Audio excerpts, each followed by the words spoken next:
a esto, un país entero se levanta contra la monarquía. Las cárceles se abren. Los privilegios caen. La palabra libertad retumba en cada esquina. Francia está cambiando el mundo. Pero mientras los hombres escriben los nuevos derechos universales, una mujer lee el documento y descubre algo inquietante. No aparece, no está incluida. No existe jurídicamente. Y en lugar de aceptar el silencio, decide responder. No con susurros. Con tinta. Esa mujer fue Olympe de Gouges, y por atreverse a preguntar si la igualdad también incluía a las mujeres, terminó en la guillotina. Esta no es solo la historia de una escritora, es la historia de la primera mujer que le dijo a una revolución, no eres tan justa como crees.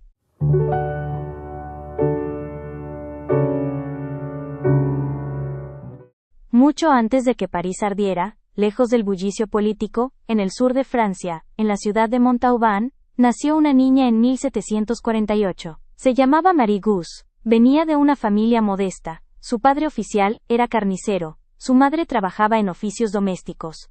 Pero siempre hubo rumores de que su verdadero padre podría haber sido un hombre de mayor posición social, incluso un noble local. Esa ambigüedad marcaría su identidad. No pertenecía completamente a la clase popular.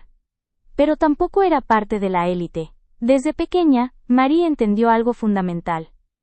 El lugar que ocupas en la sociedad no siempre coincide con lo que eres capaz de pensar. Y en el siglo XVIII, para una niña sin educación formal, las opciones eran pocas. No había universidades para mujeres. No había formación política. No había espacios públicos de debate abiertos para ellas. A los 17 años la casaron. No por amor sino por conveniencia. Quedó viuda muy joven, con un hijo pequeño. Y aquí ocurre el primer acto de rebeldía.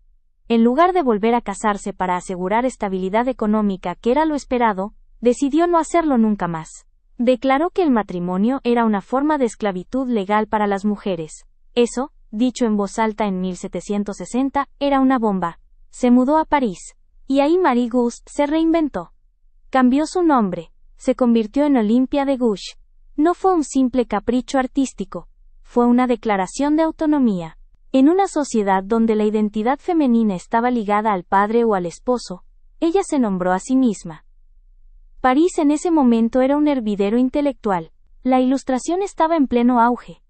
Filósofos debatían derechos naturales, soberanía popular, separación de poderes. Pero casi todos eran hombres. Olimpia no tenía formación académica clásica. No dominaba el latín como los intelectuales tradicionales. No pertenecía a los salones aristocráticos más exclusivos, pero tenía acceso a algo más democrático: la escritura pública. Comenzó como dramaturga. Escribió obras teatrales donde abordaba temas incómodos: desigualdad, esclavitud, injusticia social. Y poco a poco, se convirtió en una figura conocida y polémica en los círculos parisinos. Muchos la criticaban por atreverse demasiado.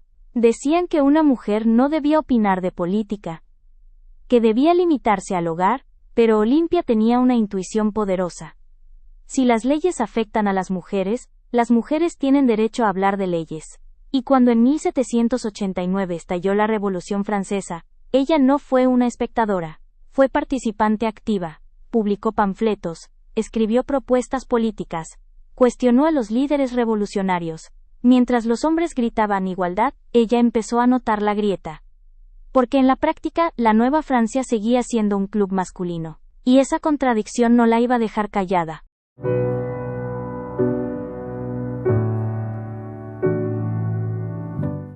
En 1789, la Asamblea Nacional aprueba la famosa Declaración de los Derechos del Hombre y del Ciudadano. Un texto revolucionario que proclama libertad, igualdad ante la ley y soberanía popular. Un documento que cambiaría la historia. Pero Olimpia lo lee, y nota el vacío. ¿Dónde están las mujeres? No es un descuido gramatical, es una exclusión política. En 1791, ella responde con un texto explosivo: la Declaración de los Derechos de la Mujer y de la Ciudadana. No es un simple comentario, es una confrontación directa. En el artículo primero mencionaba: la mujer nace libre, y permanece igual al hombre en derechos. Así, sin rodeos, no pide permiso, no suaviza el tono, y reescribe punto por punto la declaración masculina, sustituyendo hombre por mujer y hombre, y exige el derecho al voto, a ocupar cargos públicos, a la igualdad jurídica en el matrimonio, el derecho a la propiedad, el reconocimiento de los hijos nacidos fuera del matrimonio, y la paternidad compartida. En 1791, antes del feminismo, del sufragio femenino, y de que siquiera existiera la palabra feminismo en su sentido moderno, estaba exigiendo ciudadanía, no protección.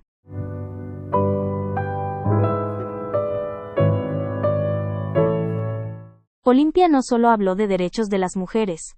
También escribió contra la esclavitud en las colonias francesas, especialmente en el Caribe. En una época donde la economía francesa dependía del comercio colonial, cuestionar la esclavitud era tocar intereses poderosos. También defendió algo extremadamente peligroso en tiempos revolucionarios: la moderación.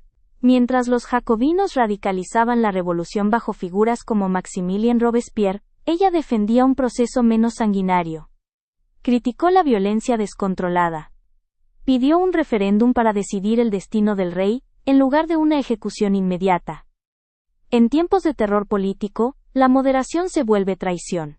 Y una mujer opinando sobre política era doblemente imperdonable.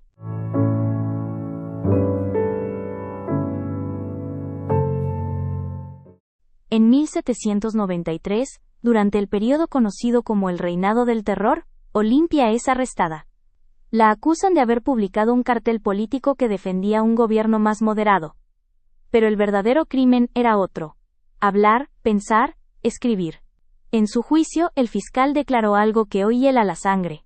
Si la mujer tiene derecho a subir al cadalso, también debe tener el derecho de subir a la tribuna.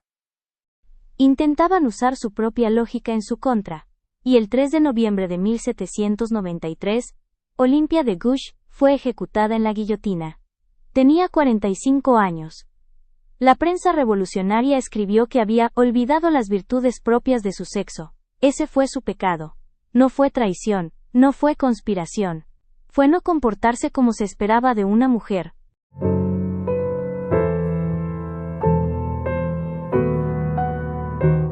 La Revolución Francesa es recordada como cuna de los derechos humanos. Pero una de las primeras personas en señalar su contradicción fue ejecutada por hacerlo. Durante siglos su nombre fue minimizado. No apareció en los grandes relatos oficiales. No fue celebrada como los líderes masculinos.